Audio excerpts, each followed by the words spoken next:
Bienvenidos y bienvenidas a su programa Monseñor Romero y la misión del Evangelio. Un programa que lleva dos objetivos: conocer a Monseñor Romero y estudiar la Sagrada Escritura con un juicio crítico desde la teología de la liberación. Cada día tendremos un encuentro con Monseñor Romero y con el Dios de Jesús.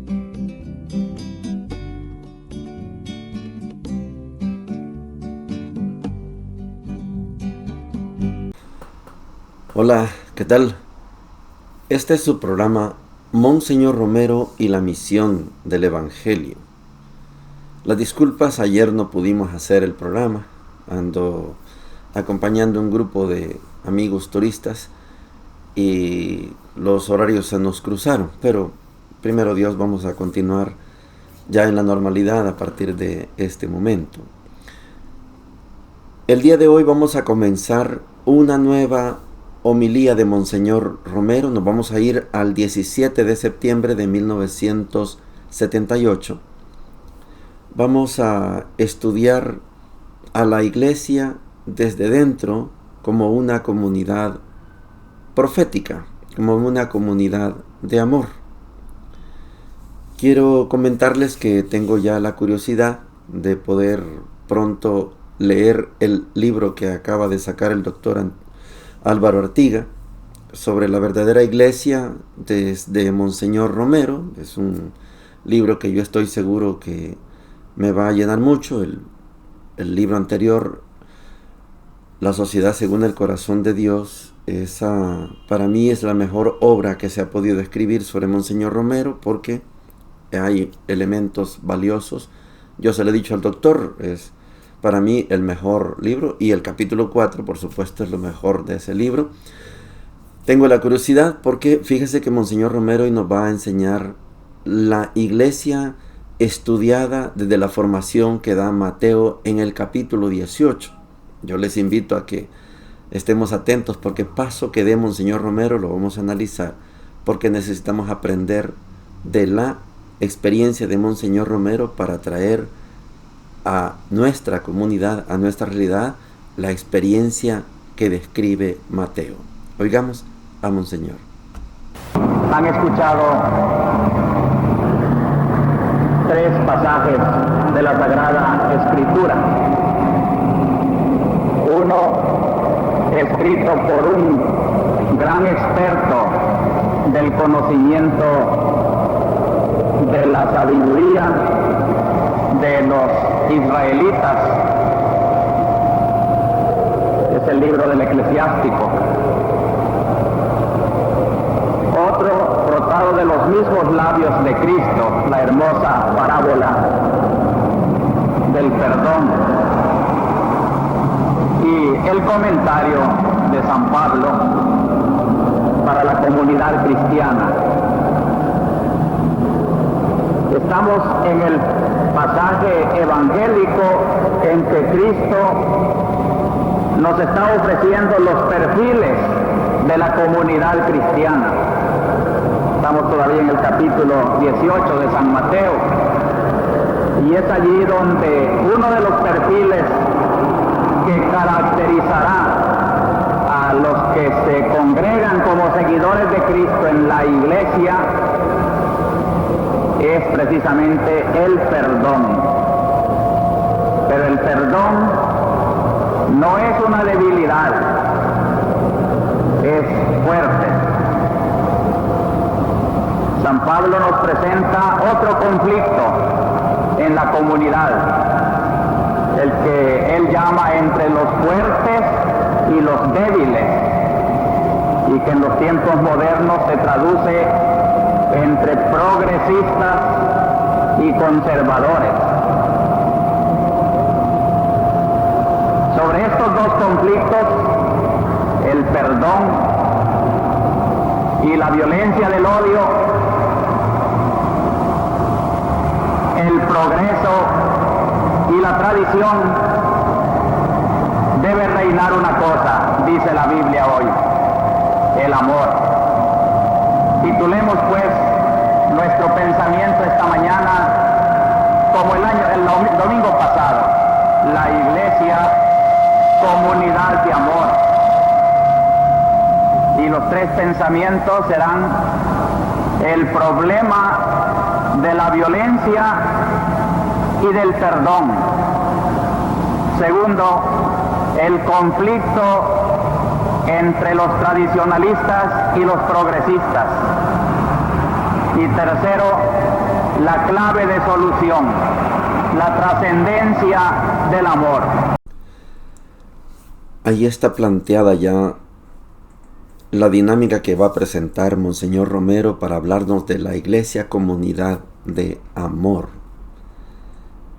Les decía que estoy curioso de conocer ese libro del doctor Álvaro Ortiga porque precisamente cuando alguien como yo que quisiera extraer, saber cuál es la iglesia de Monseñor Romero, es tan dispersa, tan diversa, tan profunda, que no es fácil. Yo tengo la curiosidad de conocer este libro porque precisamente a la hora de definir cuál es la iglesia de Monseñor Romero, estoy seguro que la iglesia de Monseñor Romero, es basada en el amor.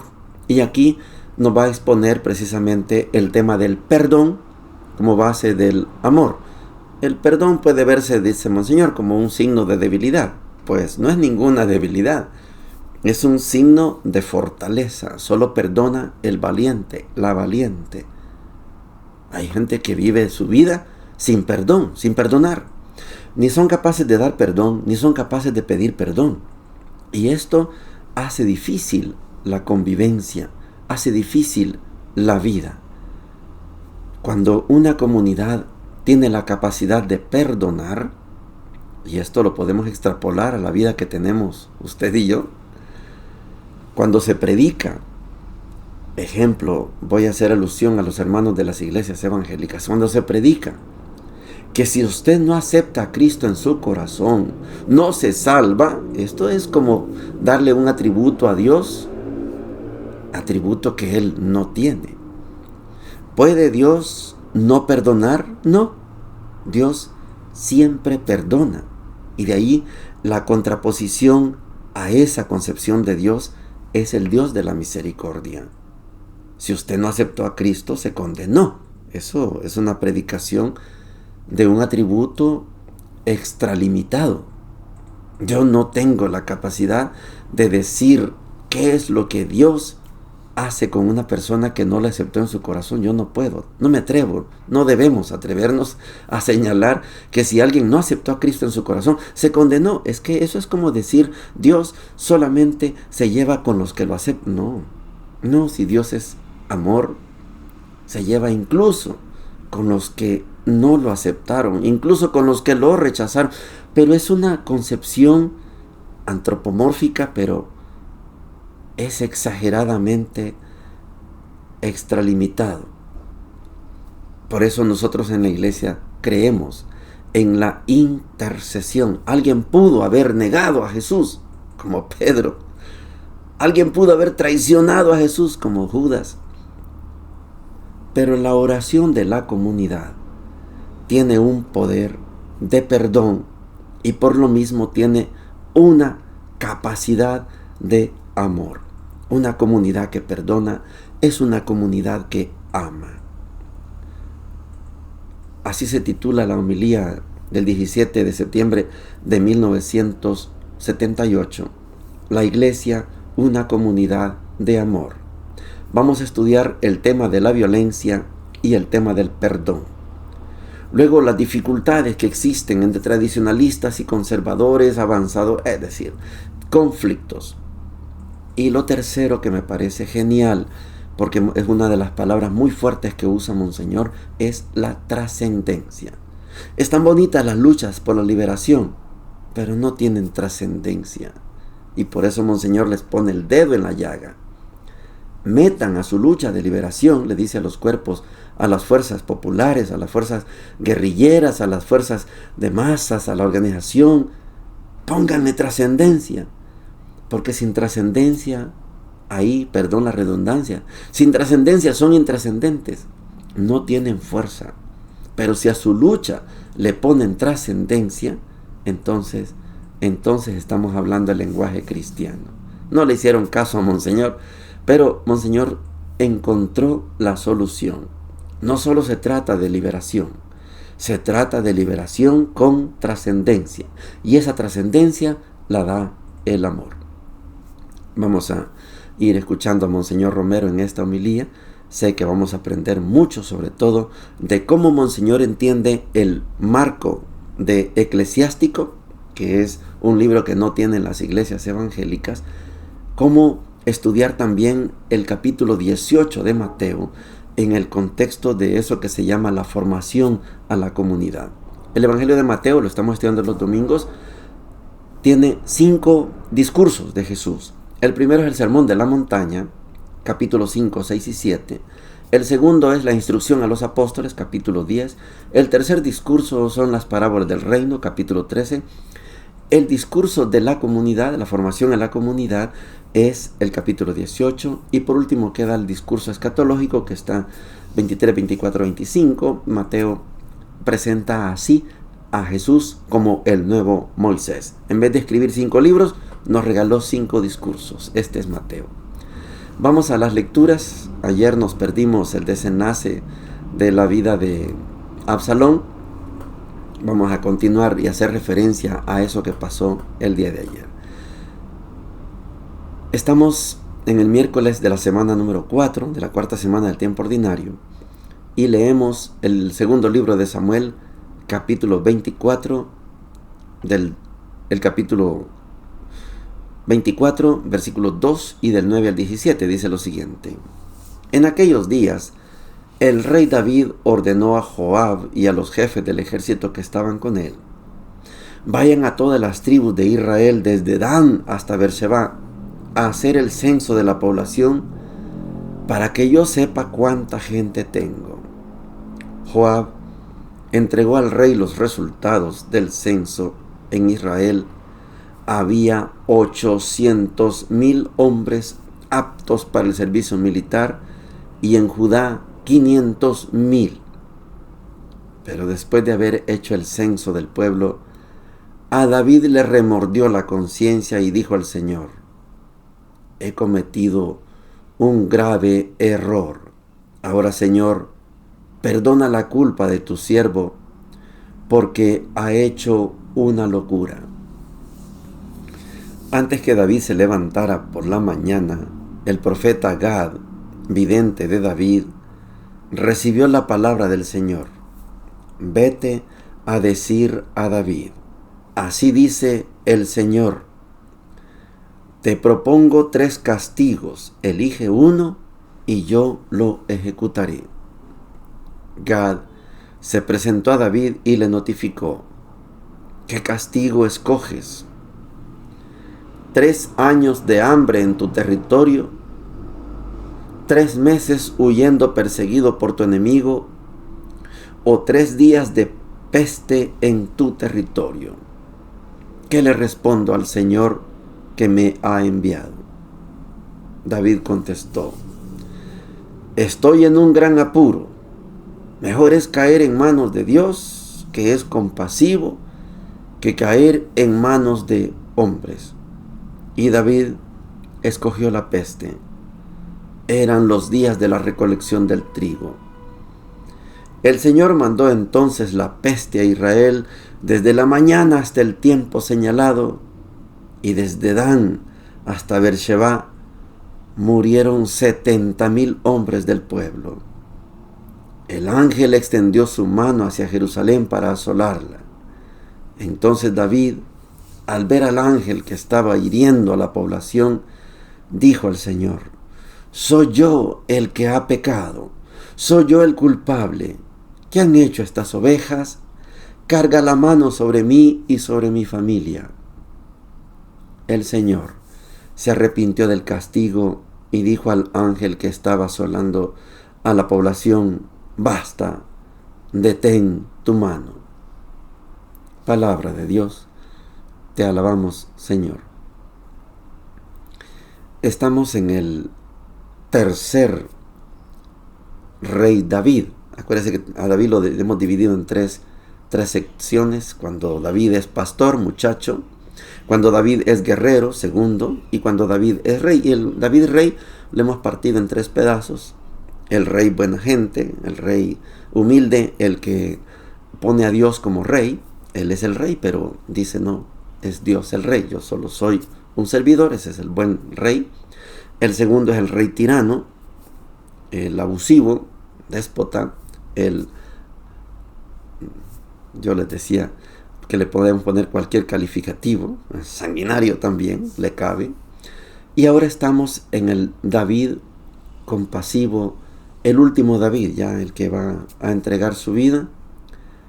Y ahora lo vemos precisamente cometiendo un grave error. David tuvo problemas con su hijo Absalón. Ayer la lectura nos decía que Absalón se había rebelado contra David. David andaba huyendo, no quería enfrentarse con su hijo Absalón. David tenía todo el poder para destruirlo. Absalón creía que él tenía el poder de destruir a su padre. Y para coronarse rey, Absalón tenía que matar a su papá. Y estaba dispuesto Absalón. Pero ayer la lectura nos presenta a un Absalón despistado, descuidado. Va él solo por un lugar.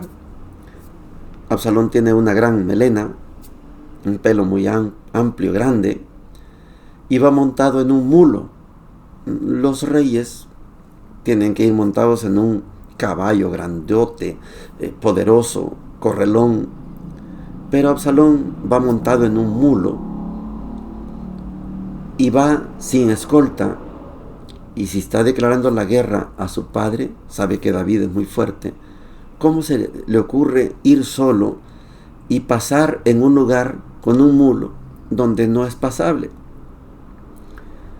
Absalón se descuida y queda enredado en unas ramas por su pelo grandote, quedó colgado del pelo.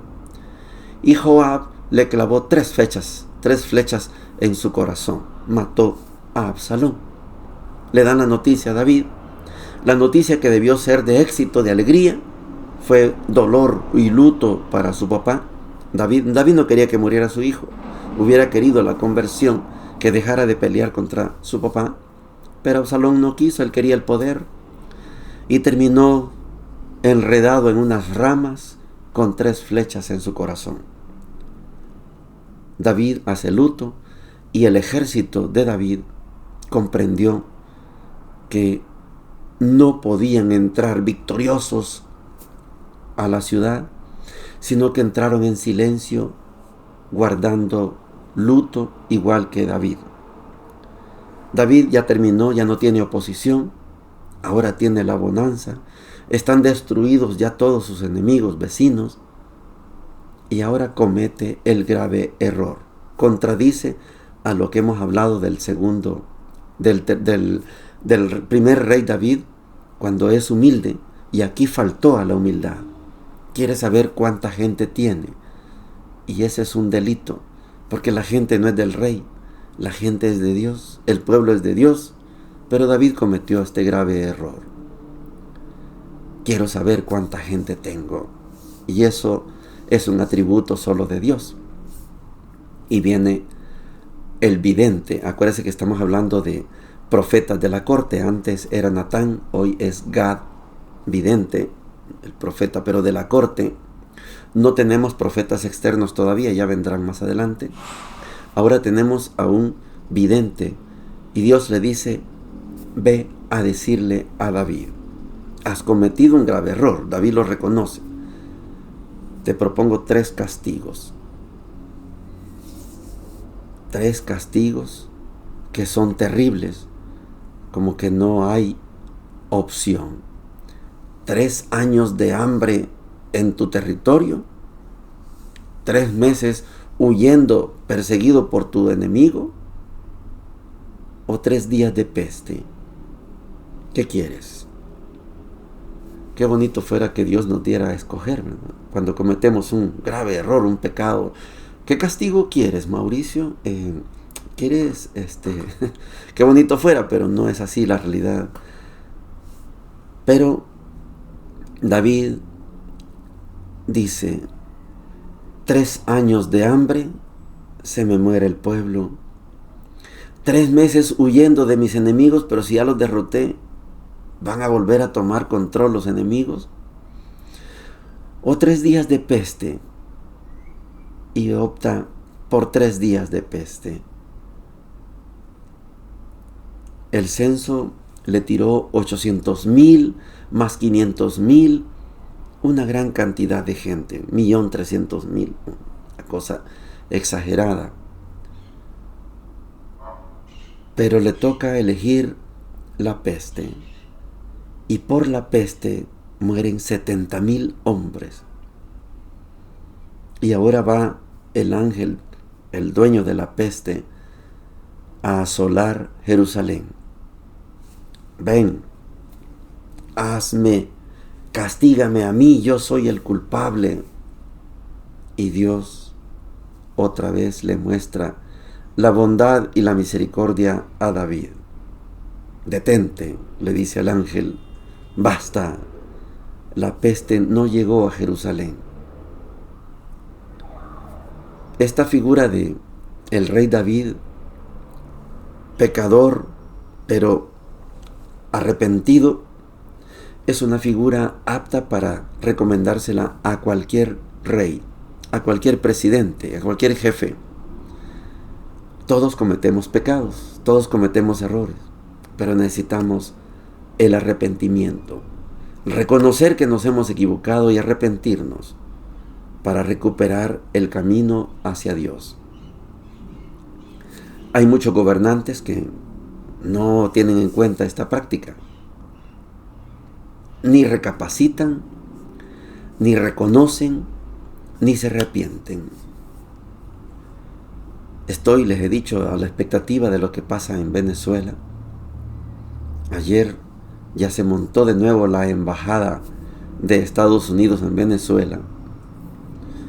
Ya está la embajada de Venezuela en Estados Unidos. Ya hay una nueva política energética. Pareciera, todavía estamos a la expectativa, pareciera que hay un plan. No sé cuál va a ser el final, pero si el plan es de respeto mutuo, voy a estar contento. Ya se acabó aquello de la orden. Le ordeno a Delcy Rodríguez que rompa relaciones con China, Rusia, Irán y Cuba. Pareciera que eso ya entendió que no es así la cosa. Posiblemente sí, van a extraer petróleo, pero no queda prohibido que venda petróleo a cualquier otro pueblo. Espero que sea así. Y yo espero que el imperio yanqui le devuelva a Citgo, porque Citgo no es de Estados Unidos. Estados Unidos se lo ha robado a Venezuela. Espero que lo devuelva. Y en marzo, el otro mes, va a ser el juicio contra Maduro. Si no hay suficientes elementos, yo espero que Maduro sea liberado, aunque no regrese a Venezuela, pero espero que sea liberado. Todos los gobernantes cometen errores. Cometemos errores también los que no somos gobernantes. La clave está en reconocernos pecadores, reconocer que hemos fallado como David, arrepentirnos como David y corregir el camino. Podemos. Pero hay gobernantes que nos dan muy malos ejemplos y no hacen nada de lo que David nos está enseñando.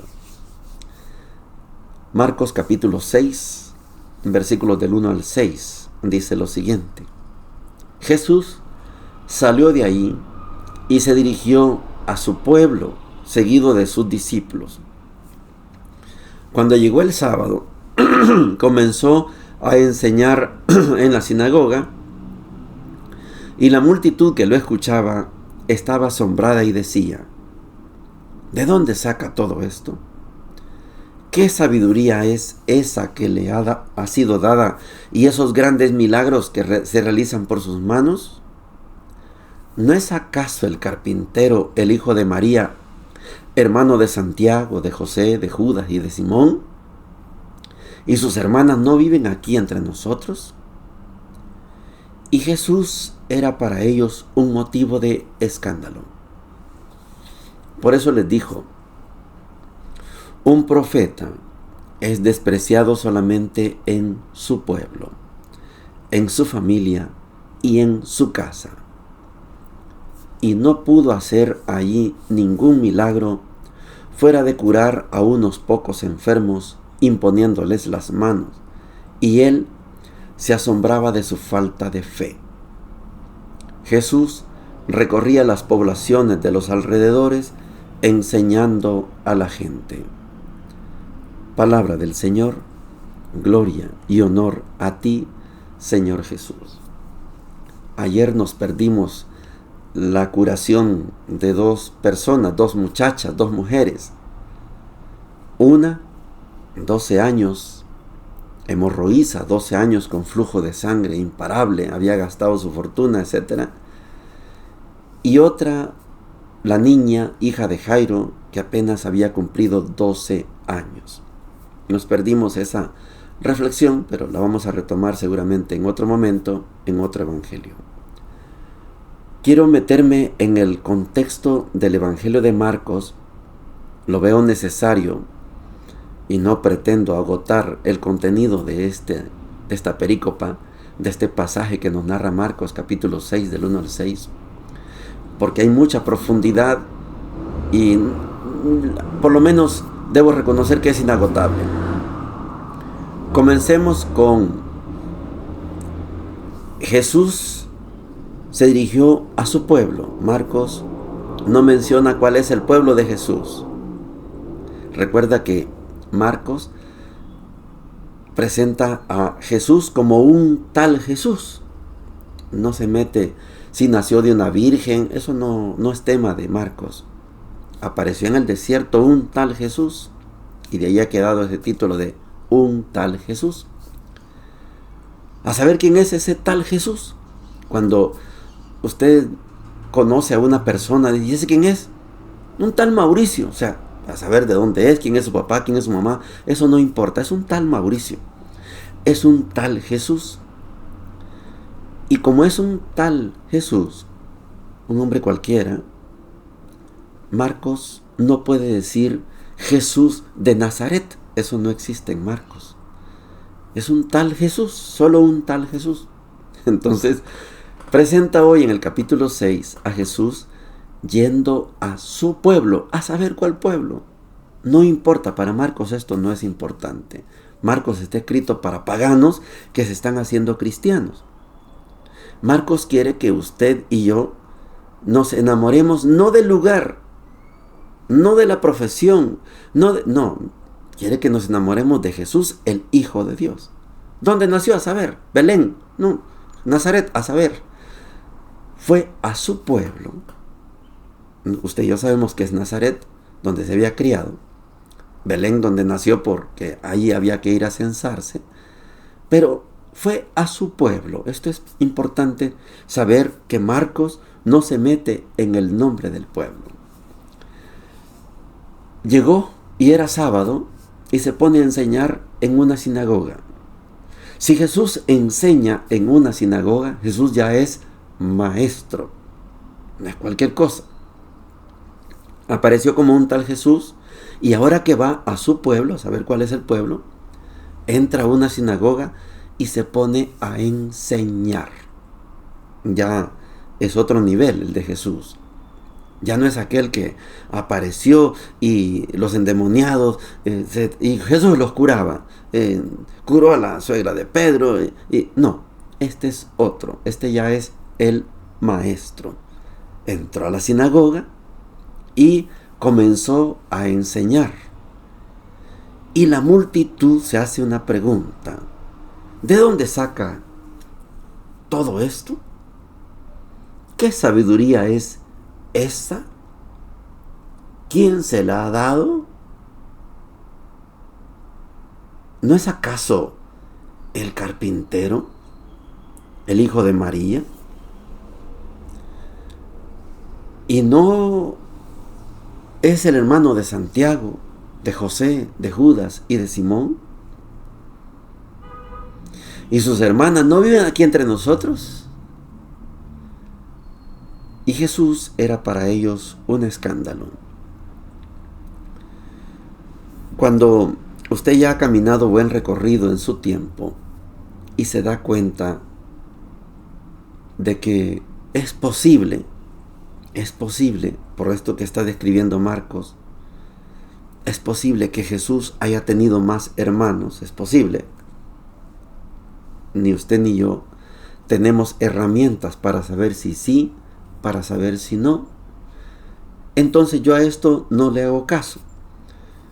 Recuerde que este programa no es fundamentalista, no es proselitista y no es pro Israel. Entonces yo no me meto al fundamentalismo. Ve, aquí dice que sus hermanos eran ahí están los nombres, Santiago, José, Judas y Simón. Ahí dice. Y también tenía hermanas. Yo no soy fundamentalista, por eso no me detengo en esos detalles. Me concentro en el Jesús que está enseñando en la sinagoga. Es el hijo de María. Sí, suficiente. El hijo de José, suficiente. El hijo de Dios, mejor todavía.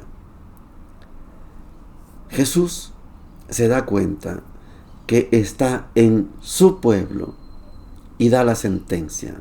Un profeta es despreciado solamente en su pueblo, en su familia y en su casa.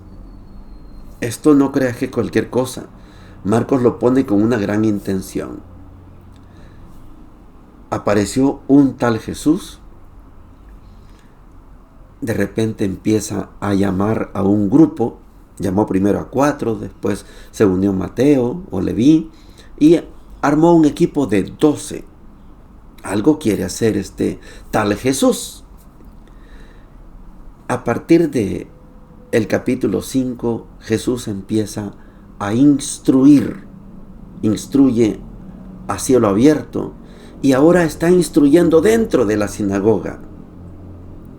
Pero note usted lo que dice aquí. Un profeta es despreciado solamente en su pueblo, en su familia y en su casa. Jesús no solo es maestro que está enseñando, Jesús es también profeta. Esto hay que descubrirlo en Marcos, porque es importante ver cómo Marcos, que escribe para paganos, está orientando al lector, a usted y a mí, nos está orientando a que le demos la máxima pleitesía a Jesús. Es un tal Jesús que cura a algunos enfermos, endemoniados. Los endemoniados lo reconocen como hijo de Dios, pero Él les dice que se callen. Pero ahora presenta a Jesús en la sinagoga, enseñando, es maestro. Pero cuando dice un profeta es despreciado solamente en su pueblo, en su casa, en su familia, Jesús ya es un profeta. Prepárese porque va a hablar Jesús ya no solo como maestro, sino también como profeta. Y al final del Evangelio de Marcos, Jesús crucificado, hasta entonces va a ser reconocido como el Hijo de Dios. Para allá nos lleva Marcos. Es bonito el arte del Evangelio de Marcos porque va gradual, va poquito a poco, nos va llevando para que vayamos entendiendo mejor a Jesús.